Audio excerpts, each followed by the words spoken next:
What's good, family? It is your boy, Lo-Ammi Richardson, and I want to welcome you to part 2 of our 5-part mini-series where we're walking through the principles laid out in my new book entitled To Every Nation, Tribe, Tongue, and Beat. That is now available on Amazon for purchase.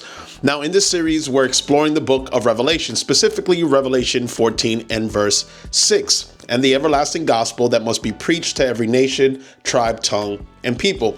And what we're going to do today is explore how the everlasting gospel must include the hip-hop community. So just to give a quick recap of what we discussed in part 1. In part 1, we concluded that hip-hop shaped a whole generation.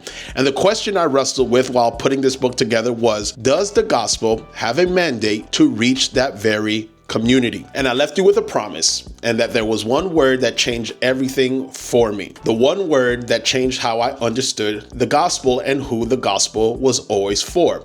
So today we're going to talk about that word. Today we answer the question, what is a tongue? Because once we understand what a tongue actually is, we can understand what the angel really said and who he said it for. So let's get into it. Now, when you look at the word tongue in the New Testament, in the Greek, the word is glossa. And in the Old Testament, in the Hebrew, it's the word lashon. And here's what you need to understand, that a tongue is not just the language we speak, it's the whole system, a community that uses to make meaning. So that means it includes the vocabulary, the stories, the values, as well as the symbols. It's a way of being in the world.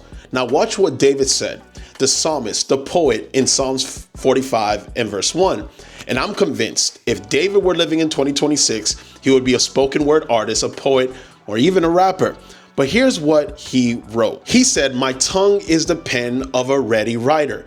Now that word tongue isn't talking about the organ that is the mouth. It's talking about the full creative life of a person. So take that principle and now let's scale it up to a whole community, because once you do that, you will get a clearer picture of the map of human community.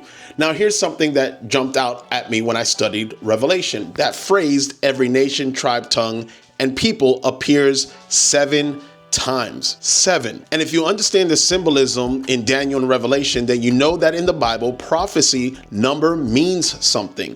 And the number 7 is the number of completion, of perfection. So I had to ask myself, why would God repeat this phrase 7 times?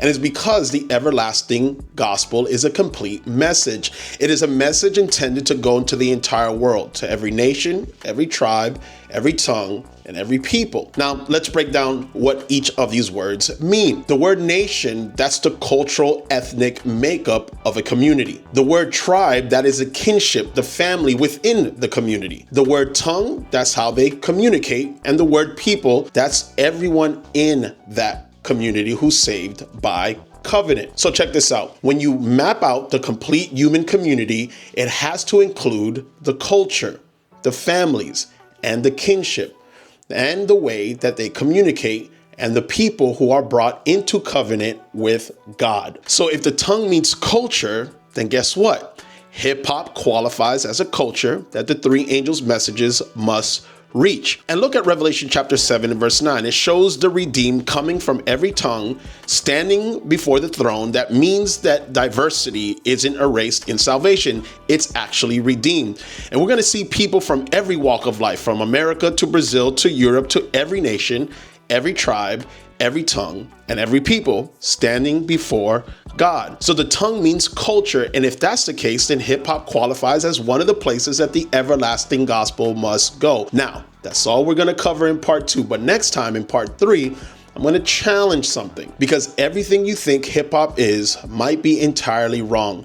And we're going to break that down. So we're going to keep unpacking this with me, but I pray that you've been blessed by this presentation. And also grab that book. The link is in the bio, To Every Nation, Tribe, Tongue, and Beat, Hip Hop Culture as a Language for the Proclamation of the 3 Angels' Messages. This is your boy, Lo-Ammi Richardson. I'll see you in part 3. Until next time, peace.